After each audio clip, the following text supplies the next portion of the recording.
Bismillahirrahmanirrahim. Assalamualaikum warahmatullahi wabarakatuh. Bagaimana kabarnya anak-anak sekalian? Semoga kalian senantiasa sehat dan senantiasa dilimpahi kebahagiaan oleh Allah Subhanahu wa taala. Baik anak-anak, kali ini kita berjumpa kembali dalam video pembelajaran yang saat ini kita sudah masuk bab keempat ya. Pada bab yang keempat ini kita akan membahas teks puisi. Nah, pada video pertama dari bab 4 ini Ustadz akan secara khusus membahas unsur pembangun puisi. Jadi puisi itu dibangun dengan apa saja, yang secara tidak langsung insya Allah akan memudahkan kita untuk menulis puisi. Baik anak-anak, langsung saja kita mulai pembelajaran kita kali ini dengan membaca basmalah bersama-sama. Bismillahirrahmanirrahim. Baik, pertama akan saya jelaskan mengenai ciri-ciri teks puisi anak-anak. Ciri-ciri teks puisi diantaranya ada 5 hal ya. Di sini bisa kalian jumpai di halaman 125 insya Allah. Yang punya buku silahkan membuka buku ya.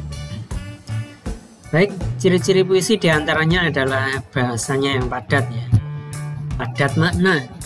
Jadi satu larik puisi itu maknanya kalau diterjemahkan bisa lebih dari satu baris, barangkali satu baris, satu kalimat lebih gitu ya. Terus kemudian ciri-ciri teks puisi yang kedua adalah unsur bahasanya yang diatur dan ditata. Bagaimana agar iramanya, bunyinya itu menjadi indah kan gitu ya.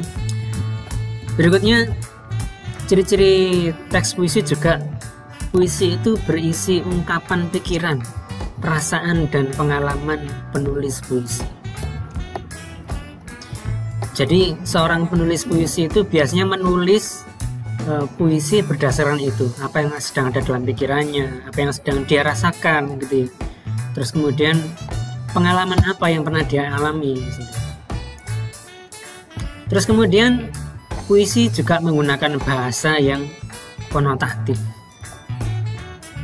Kemudian yang terakhir, puisi dibentuk dengan unsur fisik dan unsur batin.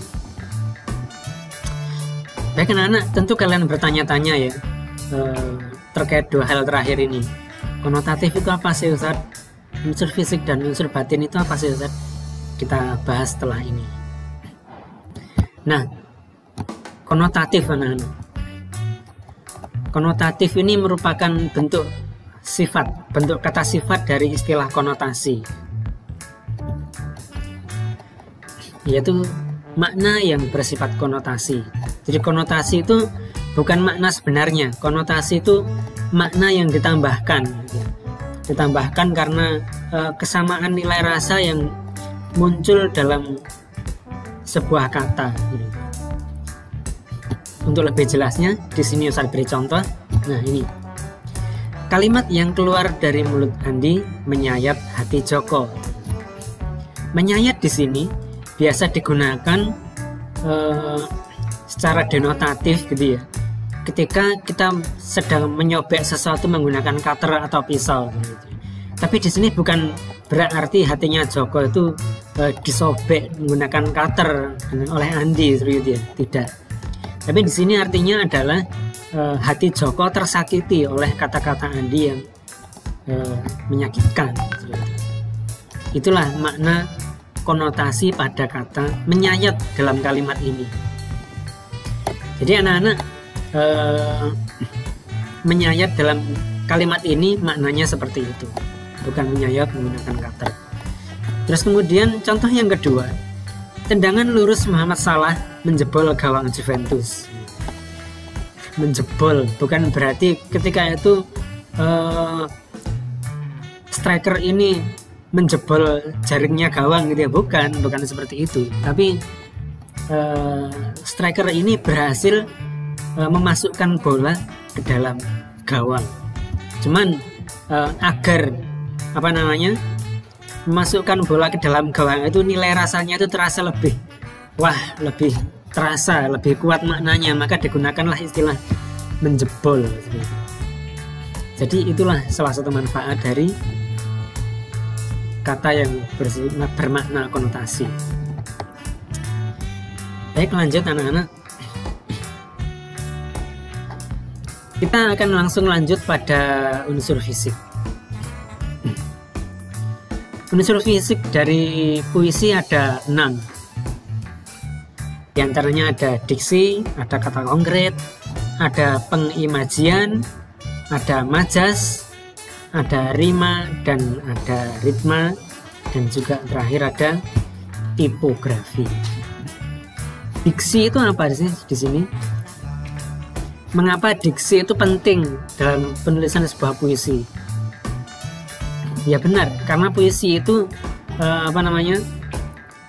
pada umumnya itu singkat, tidak sepanjang prosa, tidak sepanjang cerpen, tidak sepanjang karya ilmiah, tapi singkat tapi padat makna. Sehingga diksi yang kita gunakan itu harus benar-benar diksi yang mewakili banyak makna, mewakili pesan yang kita sampaikan tanpa perlu menjabarkannya dengan panjang lebar. Terus kemudian kata konkret. Kata konkret di sini adalah kata yang disitu dapat ditangkap oleh indera. Bagaimana maksudnya? Yaitu kata yang disitu kita bisa kita berimajinasi seolah-olah melihat, mendengar, merasakan sesuatu. Ini berhubungan dengan unsur yang ketiga, yaitu pengimajian, yaitu menciptakan sesuatu yang dapat didengar, dilihat, dirasa, diraba, dicecap, dibau oleh pembaca. Ini namanya pengimajian. Pengimajian di sini menggunakan kata konkret. Seperti itu, anak-anak. Berikutnya, unsur yang keempat adalah unsur majas. Nah, majas di sini adalah gaya bahasa, anak-anak. Gaya bahasa yang dimana di sini akan memperindah puisi yang kita buat, juga memadatkan makna, juga memperdalam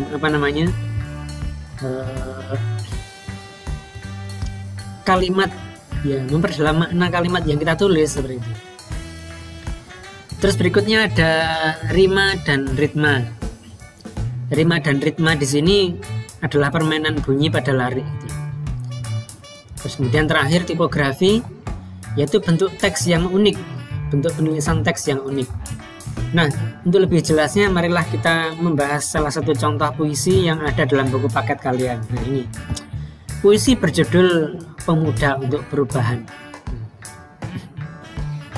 Pada puisi ini yang bisa kalian jumpai pada buku kalian, ada beberapa kata yang di situ menjelaskan beberapa hal yang sudah kita bahas tadi. Di sini ada kata Indonesia menangis. Ini kan padat makna ini ya. Menangis bagaimana? Ya, Indonesia ini sedang berada dalam suasana yang menyedihkan kan seperti itu, karena mengalami banyak hal yang tidak menyenangkan seperti itu. Bahkan tercabik. Tercabik di sini maksudnya apa? Ini kan padat maknanya ya. Terus kemudian kata yang dapat ditangkap indera. Ketika kita membaca menangis, ketika kita membaca kata menangis, ketika kita membaca kata tercabik, itu kan secara tidak langsung kita akan membayangkan dalam kepala kita gitu, sebuah tangisan, membayangkan dalam kepala kita sebuah cabikan seperti itu. Ini namanya imaji. Terus kemudian di sini juga ada majas. Ini majas hiperbola ya. Rakyatnya mengemis. Jadi ini hiperbola dari makna rakyatnya itu susah. Rakyat susah sampai kehidupannya itu seperti pengemis. Jadi ini ada hiperbola di sini. Terus kemudian ada permainan bunyi juga anak-anak. Kesejahteraan tinggallah angan. An. Nah, ini ada permainan bunyi. Kemerdekaan, kebodohan, kalian, peranan, perubahan. Nah, ini permainan bunyi. Nah, kebetulan di sini tipografi pada puisi ini biasa ya, umum. Tapi ada satu puisi yang bisa kalian jumpai di buku paket yang agak unik.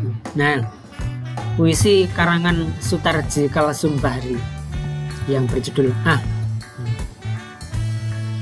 Di sini bentuknya dibuat unik.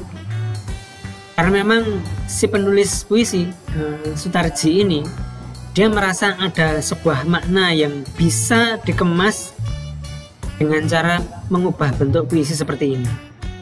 Jadi nggak asal, jadi puisi dibentuk aneh begini itu tidak asal, tapi ada makna yang ingin disampaikan dengan cara bentuk seperti ini. Gitu. Berikutnya setelah unsur fisik ada unsur batin. Unsur batin di sini adalah unsur yang tidak dapat kita jumpai secara langsung dalam fisik puisi.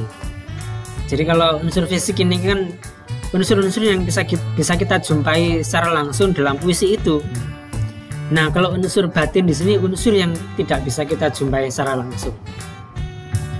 Unsur yang bisa kita temukan dengan cara mencari, menyimpulkan, menganalisis, Di antaranya adalah tema atau gagasan puisi.